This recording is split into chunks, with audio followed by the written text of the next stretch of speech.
গেল ৬ মাস ধরে হাসপাতালের বিছানায় যশোর পলিটেকনিকের ছাত্র ইমন। গেল ১৯ জুলাই আফতাবনগরে পুলিশের গুলিতে ছিন্ন ভিন্ন হয় তার পা। ধাপে ধাপে জটিল অপারেশনের পর এখন অনেকটাই সুস্থ হবার পথে ইমন। তার একমাত্র চাওয়া হাসপাতাল ছেড়ে স্বাভাবিক জীবনে ফেরা। আন্দোলনের পর দেশের সার্বিক পরিস্থিতিতে ইমনের উপলব্ধি, সবাই যদি সুশিক্ষায় শিক্ষিত না হয় তাহলে এই দেশে ভালো কিছু হবে না। আরও জানাচ্ছেন শাহনাজ শারমিন।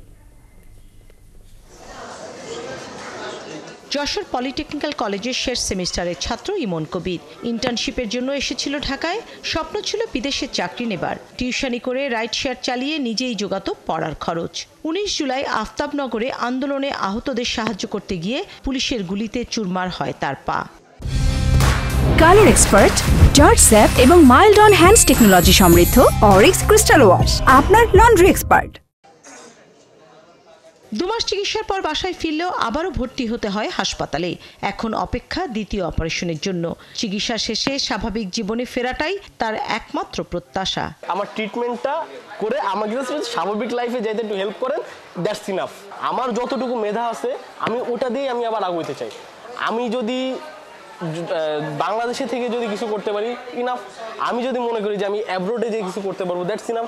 সেটা আমার মেধার উপর সম্পূর্ণ ডিপেন্ড করতেছে। কেবল পায়ের হাড় চুরমার হয়ে যাওয়াই নয়, মাংস ছিঁড়ে যায়, তৈরি হয় বিশাল ক্ষত।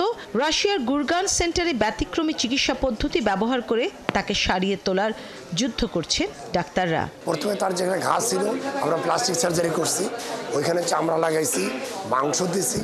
এরপরে ঘায়ের জন্য যে রিংটা লাগাইছি, এই রিং দিয়ে আমরা এই করতে করতে তার অনেকটাই ভালো হতো। যখন আসে এখানে অপারেশনের দ্বিতীয়বারে যখন আসে সে হাঁটতে পারতো না।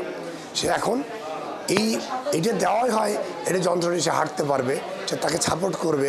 ও এখন হাঁটতেছে এবং ভালো করে হাঁটতে পারে। আন্দোলনের পর দেশের সার্বিক পরিস্থিতিতে ইমনের উপলব্ধি, সবাই যদি সুশিক্ষায় শিক্ষিত না হয় তাহলে এই দেশে ভালো কিছু হবে না। কাঠামোগত শিক্ষিত হইলে হবে না, আমাকে মানসিকভাবে শিক্ষিত হইতে হবে। তো এটা আসে ফ্যামিলি থেকে। ফ্যামিলি ব্যাকগ্রাউন্ডটা ভালো হোক, সমাজটা ভালো হোক, এটাও আস্তে আস্তে চলে আসবে। মানুষের সততাটাই দেশকে পাল্টে দেবার মূল মন্ত্র বলে মনে করছে এই অভ্যুত্থানে অংশ নেয়া ইমন। একটার সাথে একটা কানেক্টেড, প্রত্যেকটা জিনিস একটার সাথে একটা কানেক্টেড। শাহনাজ শারমিন, ৭১, ঢাকা।